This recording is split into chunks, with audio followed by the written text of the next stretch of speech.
So, all right. Thanks for your invitation, Professor Pereira. Everybody, dig in. Make sure you have a few sheets of paper, a gray marker, a fine line pen, or felt tip pen. If any of the pens don't work, just pass them away. Get another one. I'll take you through some examples first, and then we'll go through a little bit of a workshop in terms of some observational sketching and some observational diagramming that can be modeled for your use on the ground. So the techniques that we have come from Professor Poliso, who's Professor Emeritus of Architecture, lives about 4 blocks east of here. This is the second edition of Visual Notes for Architects and Designers by Norman Crowe and Paul Lasso. I am featured in the book, so I'm very proud of that. So, yes, a few of us are from the faculty, current and past, are featured in the book. But many of the techniques that we practice come from the book in terms of how Paul started to record the built environment that he was observing. Some of the techniques, just in terms of understanding the difference between mass and void, so masses of buildings and voids of public space, come directly from the Noli Plan of Rome, which was one of the groundbreaking diagrams of how to read a city, because the Noli Plan did make distinctions between doors or courtyards. Basically, it said that the entire public realm was a contiguous activity or a series of penetrable or impenetrable spaces. So it was a totally different way of reading the city. The way that Paul diagrams this part of Rome, here's the Tepiotto here, this is one of the forms here. So this becomes a courtyard, and this becomes the chapel space. Starting to map out and visually trace some of the ways that he was experiencing the city itself. So understanding public space and understanding avenues or streets through that becomes a diagram that's useful in plan view for us to use. Other examples from his book include Urbino, Italy, which was a hill town, so just even some observational sketching of the town itself as an urban landscape. He's already starting to combine different notes on top of the identification of certain landmarks, buildings, or features. He mixes his journal pages with observational views from eye level, and also a series of details, and most importantly, a series of written notes, which combine together to form the story of his inventory analysis of a place. This has much more deeper meaning to his future use than just taking a series of photographs, because when you slow down and you sketch something and you draw something, you internalize it more, you remember it more, it becomes more informative in terms of your future design projects that are relevant to the context in which you're working.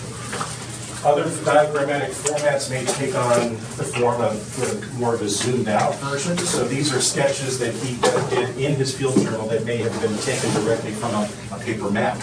So just interpreting a paper map and then starting to create a series of diagrams in a sketchbook from the paper map.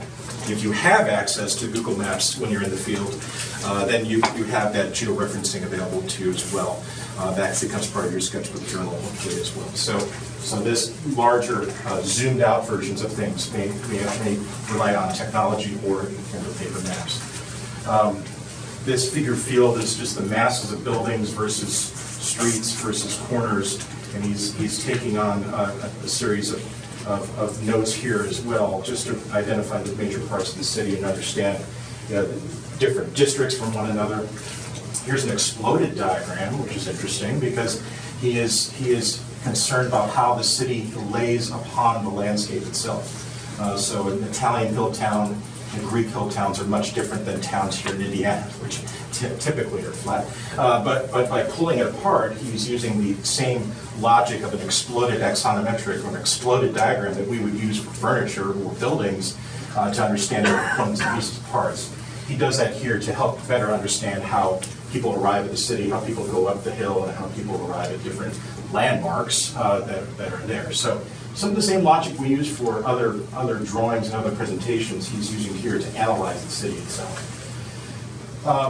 Then probably this view is probably from a map again, so streets or public streets or pedestrian streets coming together in the form of a piazza or a gathering space. He then blows it up and starts to take it in greater detail. So 2 scales of dry diagram may exist on this single journal page, and that becomes hopefully a rich analysis and inventory of what you're seeing on the ground. And again, I can't emphasize this enough, the amount of text that he's putting in here is just as valuable as any sketches of drawing diagrams. Another example from Visual Notes, the book, Place de Vosges in Paris, a more formal, geometric, Second Empire space, but a very popular space in the sense that folks, Paul had observed that people went out of their way to make sure that they picked up Place de Vosges on their daily walks. And so this series of diagrams, this is probably much more like a Google Earth view of, or bird's eye aerial view of the plaza itself. But then this series of diagrams here directly talk about human behavior. So observing human behavior in the space, understanding the different zones or edges, where people might gather, where people may pass through. Do they go by the fountain? Do they go by the edges? And all these different diagrams come together for a larger qualitative picture of how the Place de Vosges works or doesn't work. These very analytical diagrams are just as valuable as the character sketches that combine together into his sketchbook and into his journal as a way of remembering a place. And that goes for elevation drawings and things like that as well. So, a few of our alumni have traveled and have used the techniques in the field on world tour or in study abroad instances. This is Kristen Andrew, who's in Chicago now. She was with Morrison, Kent, and Menzing, Fort Wayne for a little bit, but these are her sketches from world tour. So learning directly from Professor Les Smith, who was co-director of World Tour at the time, some of his techniques for hidden line or techniques for representing water come forward. This is Kristen spent a lot of time sketching with Les, and so that's the extension of a teacher-student relationship there in terms of very specific techniques endemic to a certain person, and then carrying those through in the sketchbook. So the famous Trevi fountain in Rome, 3 coins at the fountain, you toss the coins over your shoulder, etc. Not drawing the whole thing, by the way, but only focusing on one aspect of it creates a better mental picture of how that place worked.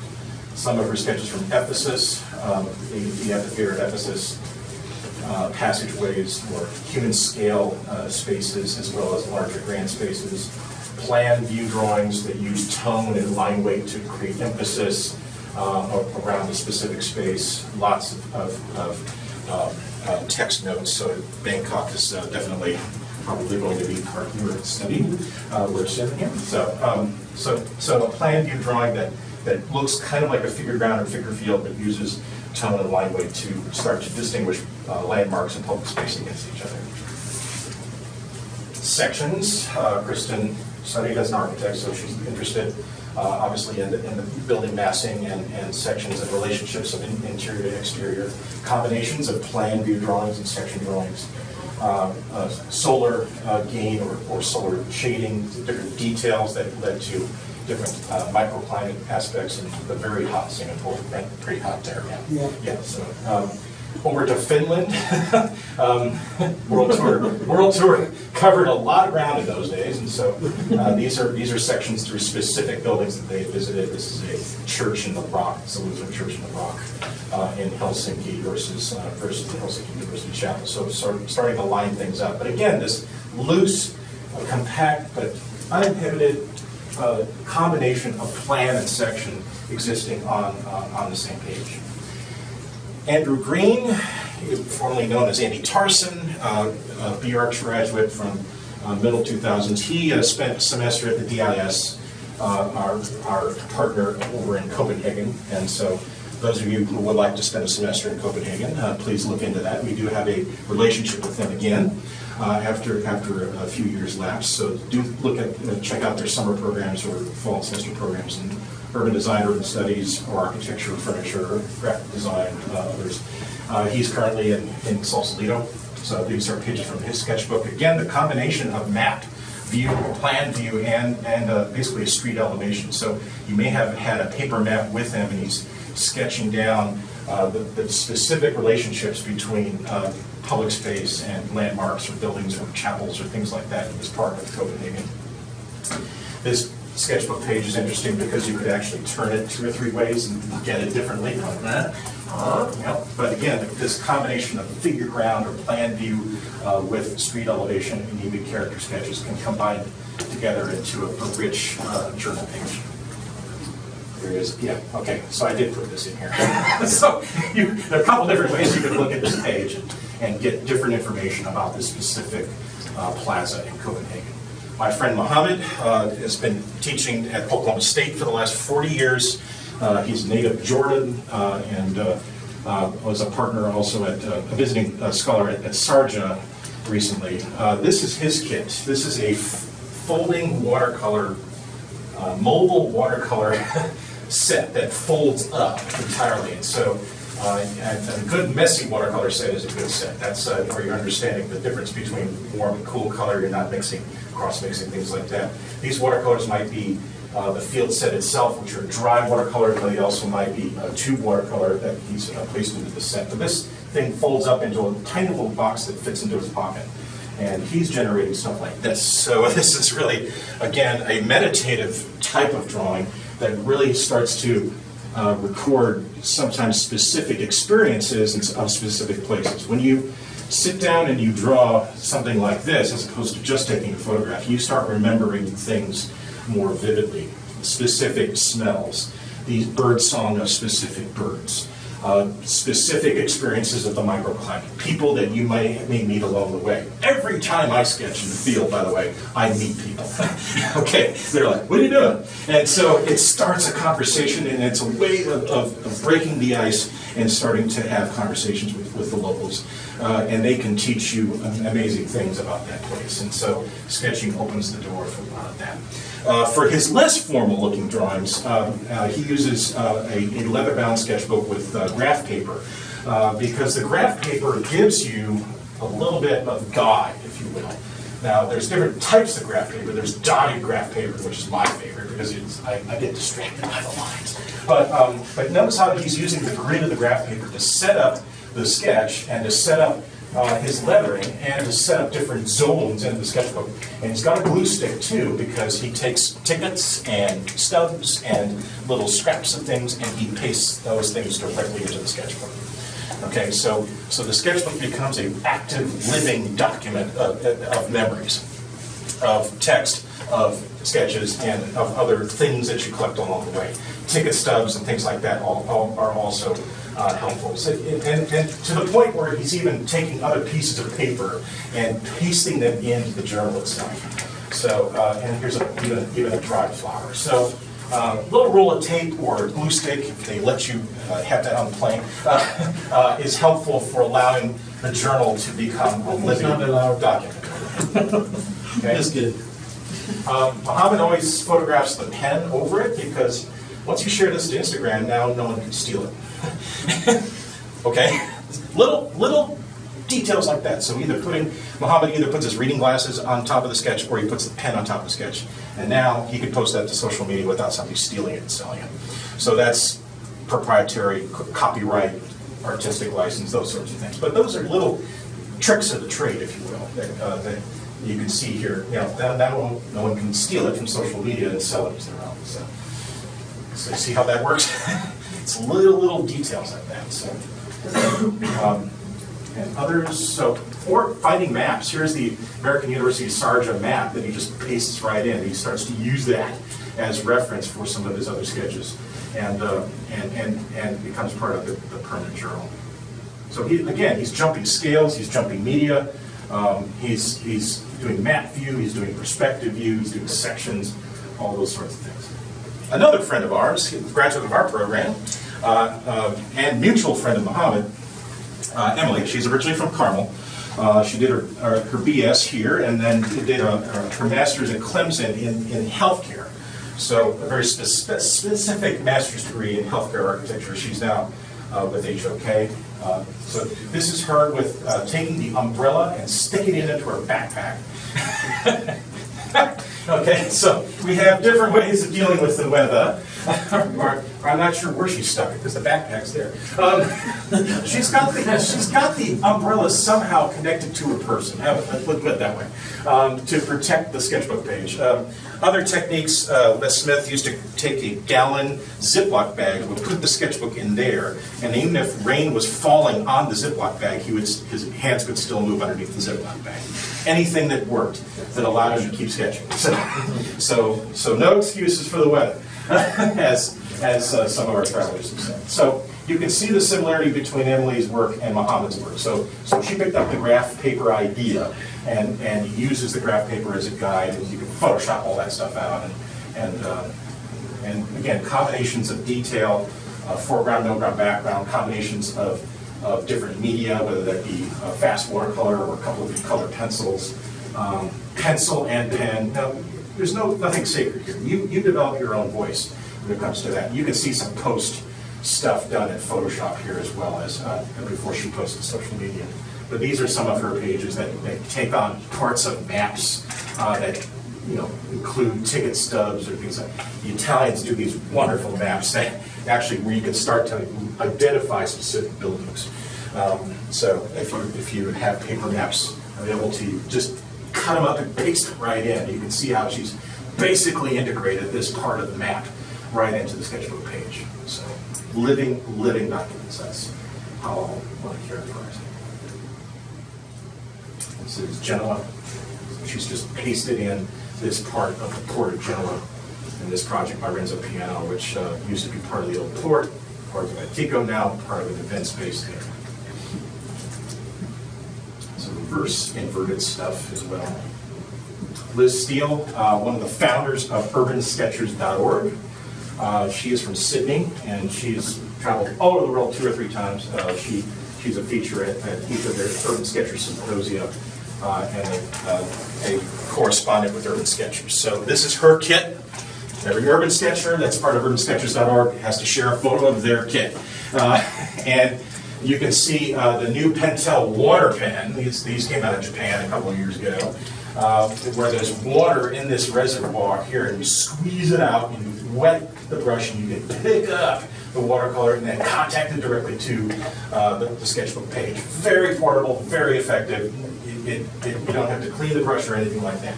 So great addition to a sketchbook set. If you're interested in field watercolor, I recommend the Pentel water pen. This is a sable brush, which has its own metal casing, so it folds in and out. Also very portable. We've got a white ink pen there, we've got a Copic brush pen, we've got a standard pencil, retractable eraser.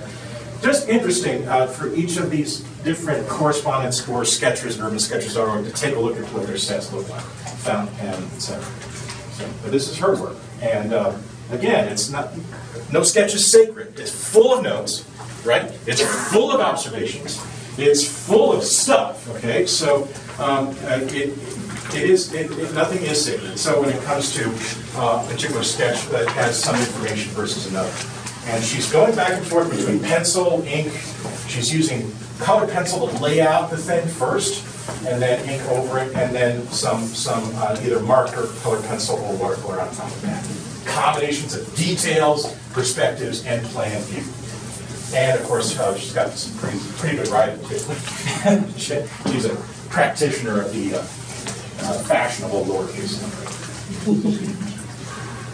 And when she teaches the workshops for Urban Sketchers members, these are some of her notes in terms of how she builds the sketch, builds the view, choosing the view, building the view, understanding the relationship to horizon line, center line, things like that. A few Copic markers and a Ziploc bag, that's also part of her set. Binder clips are good for wind or for holding those 2 sketchbook pages open. Okay, so a couple of binder clips are good to have as well. That way, you're not constantly using one hand to keep the thing open. You can concentrate on either holding the sketchbook or concentrate on your media. So little tricks like that also make this far more portable experience. Urban Sketchers is a global movement, so do check out some of the artists that are in the area that you'll be studying. And you'll find some of them. You might even meet some of them. So Singapore, Hong Kong, wherever you're headed. There are probably Urban Sketcher members doing work and sharing work in the area in which you'll be doing. There is summation? Sorry? There is summation? Don't know. Okay. But that's going to give you some insights in terms of sketching material, in terms of people and color, and human activity. So this obviously is a scene that we would not see in Central Indiana. And so this enriches the experience for you, and it helps you understand human behavior and the local economy. All those things, when you sketch it, you internalize it and you remember it better. So take a look at some of the different correspondence. Go to urbansketchers.org and browse some of the people that are working in the areas that you'll be going to. And then there's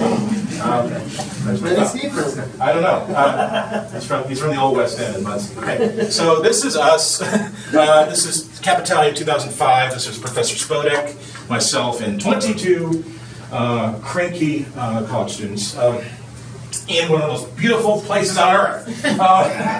So Lake Como, made famous by George Clooney and other famous hotels and movies and things like that.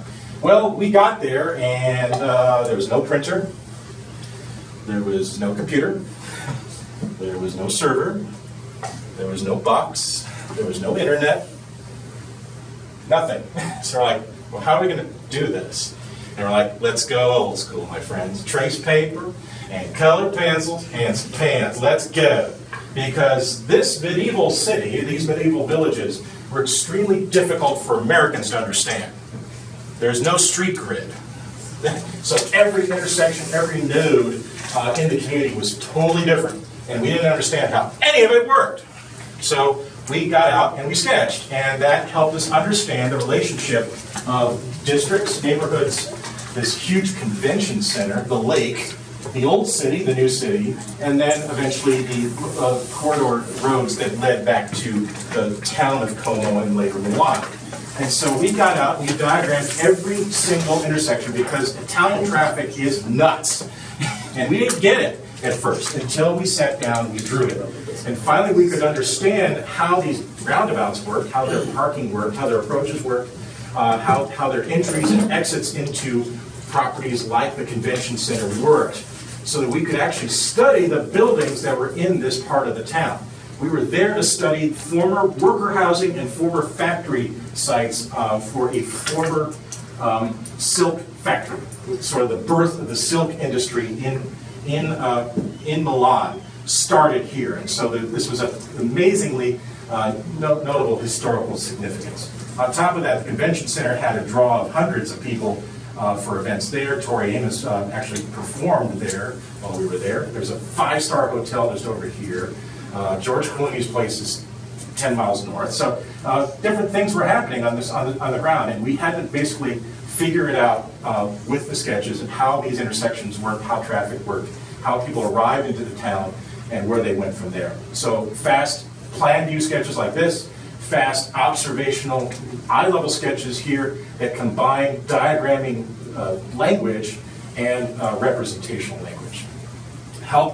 Finally helped us understand how the traffic pattern in the town worked. So that's true for pedestrian spaces as well. This is the Grundmarkt in Groningen. We have an exchange program with the University of Groningen as well, if you're interested in studying at one of Europe's oldest universities in the north of the Netherlands. This is a cognitive map that I made of Munich at the pub at night after my full day in this part of Munich. So I got out the paper map and I made a memory map of where I had been that day. And that was a way of internalizing, remembering, and understanding that part of Munich better. Going to famous buildings and seeing different landmarks. So this is a fast cognitive, loose cognitive map using gray marker and pen just to remember where I had been that day.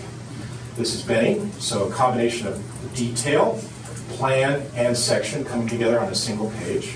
So that's just sign pen, but it's, again, back to this notion of combining different forms of drawings on the single page to create a more accurate picture. You notice that the plan and the section do line up. This those of you who had me for 161 probably remember that.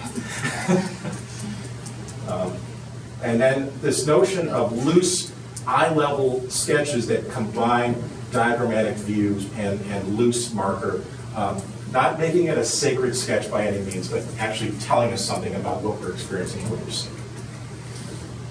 So a few of mine, sketching people, sketching stuff, sketching details, understanding how microclimate and building detail contribute to microclimate in a hotter place than Indiana.